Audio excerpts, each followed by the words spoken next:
ADGPയുടെ വ്യാജമൊഴി ബൂമറാങ് ആയിരിക്കുകയാണ്. പി വിജയനെതിരെ വ്യാജമൊഴിയിൽ ADGP MR അജിത് കുമാറിനെതിരെ കേസെടുക്കാമെന്ന് DGP. വ്യാജമൊഴി നൽകിയ സംഭവത്തിൽ ADGP MR അജിത് കുമാറിനെതിരെ കേസെടുക്കാമെന്ന് DGPയുടെ ഉത്തരവ് വന്നിരിക്കുകയാണ്. സിവിലായും ക്രിമിനലായും നടപടി സ്വീകരിക്കാമെന്നാണ് DGPയുടെ ശുപാർശ. സ്വർണ്ണക്കടത്തിൽ ADGP പി വിജയന് ബന്ധമുണ്ട് എന്നായിരുന്നു അജിത് കുമാർ നൽകിയ മൊഴി. SP സുജിത് ദാസ് പറഞ്ഞു എന്നായിരുന്നു DGPക്ക് നൽകിയ മൊഴി. എന്നാൽ സുജിത് ദാസ് ഇക്കാര്യം നിഷേധിച്ചു.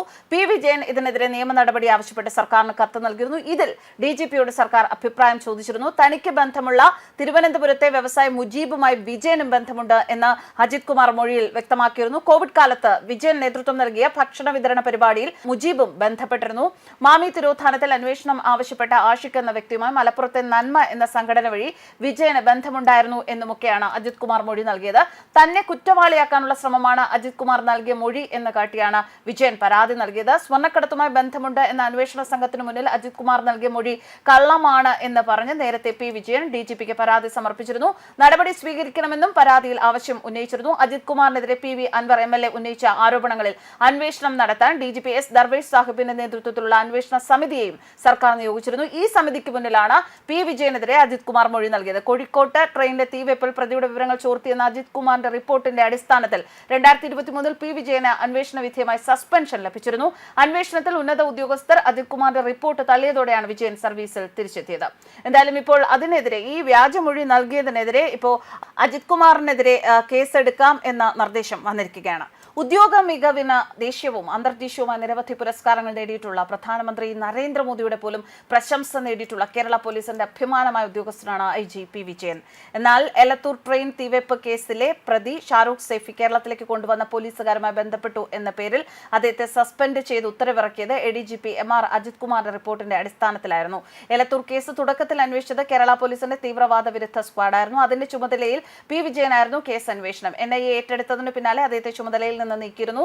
ഏലത്തൂർ ട്രെയിൻ തീവെപ്പ് കേസുമായി ബന്ധപ്പെട്ട് വന്ന വിവാദം പ്രതി ഷാരൂഖ് സൈഫിയുടെ ചിത്രം മാധ്യമങ്ങളിലൂടെ ചോർന്നതാണ് വിവാദമായത്. ഏലത്തൂർ ട്രെയിൻ തീവെപ്പ് കേസിന്റെ വിശദാംശങ്ങൾ വിജയൻ രാജ്യത്തെ എല്ലാ സംസ്ഥാനങ്ങളിലും ഭീകരവിരുദ്ധ സ്ക്വാഡുകൾക്ക് കൈമാറിയിരുന്നു. അതേ തുടർന്ന് മഹാരാഷ്ട്ര ATS ആണ് അവിടെ ഒരു ഗവൺമെന്റ് ക്ലിനിക്കിൽ ചികിത്സയ്ക്ക് വന്ന ഷാരൂഖ് സൈഫിയുടെ വിവരങ്ങൾ കേരളത്തിലെ തലവനായ വിജയന് കൈമാറിയത്. എന്നാൽ മഹാരാഷ്ട്രയിൽ നേരിട്ട് കേരള പോലീസ് വന്ന് പ്രതിയെ അറസ്റ്റ് ചെയ്യണം എന്ന മഹാരാഷ്ട്ര പോലീസിന്റെ ആവശ്യം അദ്ദേഹം നിരാകരിക്കുകയായിരുന്നു. മഹാരാഷ്ട്ര പോലീസ് നേരിട്ട് സൈഫിയെ അറസ്റ്റ് ചെയ്തു. പ്രതിയുടെ ചിത്രങ്ങൾ അദ്ദേഹത്തിന് കൈമാറി. ഈ ചിത്രങ്ങളും വിവരങ്ങളും വിജയൻ നേരിട്ട് കേരളത്തിലെ മാധ്യമങ്ങൾക്ക് കൈമാറി. ആ ചിത്രങ്ങളാണ് അപകടമായത് എന്നായിരുന്നു അനുമാനം. കേരളത്തിലെ ഉദ്യോഗസ്ഥർക്ക് അല്പം അസ്വസ്ഥത ഉണ്ടാക്കുകയും അതേ ആഴ്ച തന്നെ അത് വിജയന്റെ സസ്പെൻഷന് കലാശിക്കുകയും ചെയ്തു. മറ്റ് സംസ്ഥാനങ്ങളിലെ ATSകൾ കമ്മ്യൂണിക്കേറ്റ് ചെയ്തത് കേരളത്തിലെ ATSുമായിരുന്നു. അങ്ങനെ അസ്വാരസ്യങ്ങൾ അന്വേഷണ സമയത്ത് പോലീസ് തലപ്പത്ത് വന്നിരുന്നു. ആന്റി ടെററിസ്റ്റ് സ്ക്വാഡിൽ നിന്നാണ് ഏലത്തൂർ തീവെപ്പ് കേസിലെ പ്രതിയുടെ ചിത്രം ചോർന്നത് എന്നായിരുന്നു ആക്ഷേപം.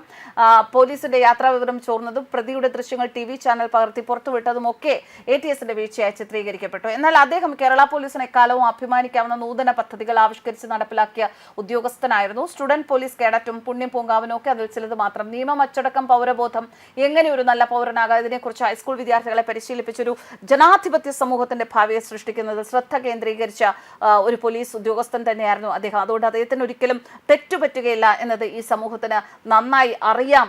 അത് അദ്ദേഹം പലപ്പോഴും തെളിയിച്ചിട്ടുള്ള കാര്യം തന്നെയാണ്. സംസ്ഥാനത്ത് 1999 ബാച്ച് IPS ഉദ്യോഗസ്ഥനായ പി വിജയൻ കോഴിക്കോട് സ്വദേശിയാണ്. ദേശീയ തലത്തിൽ ഏറെ ശ്രദ്ധിക്കപ്പെട്ട Kerala model student police cadet പദ്ധതി സംസ്ഥാനത്ത് നടപ്പിലാക്കിയതിന് പിന്നിൽ പ്രവർത്തിച്ചത് അദ്ദേഹമാണ്. അതിനു പുറമെ കളമശ്ശേരി ബസ് കത്തിക്കൽ കേസ്, ശബരിമല തന്ത്രി കേസ്, ചേലേമ്പ്ര ബാഗ് കവർച്ച തുടങ്ങി പ്രമാദമായ ഒരുപാട് കേസുകളിൽ അന്വേഷണ സംഘത്തെ നയിച്ചതും അദ്ദേഹം തന്നെയാണ്. ഇപ്പോൾ അദ്ദേഹത്തിനെതിരെ വന്ന ആ വ്യാജമൊഴിയും കള്ളത്തരമാണ് എന്ന് തെളിഞ്ഞിരിക്കുകയാണ്. ഒരിക്കൽ കൂടി പി വിജയൻ എന്ന ഈ പോലീസ് ഉദ്യോഗസ്ഥൻ സേനയുടെ അഭിമാനം മാത്രമല്ല, ഭാരതത്തിലെ നിയമവ്യവസ്ഥയുടെ ക്രമസമാധാനത്തിലെ ഓരോ പോലീസ് ഉദ്യോഗസ്ഥന്മാർക്കും അഭിമാനിക്കാവുന്ന ഒരു മാതൃകയായി മാറുകയാണ്. News desk കർമാനസ്.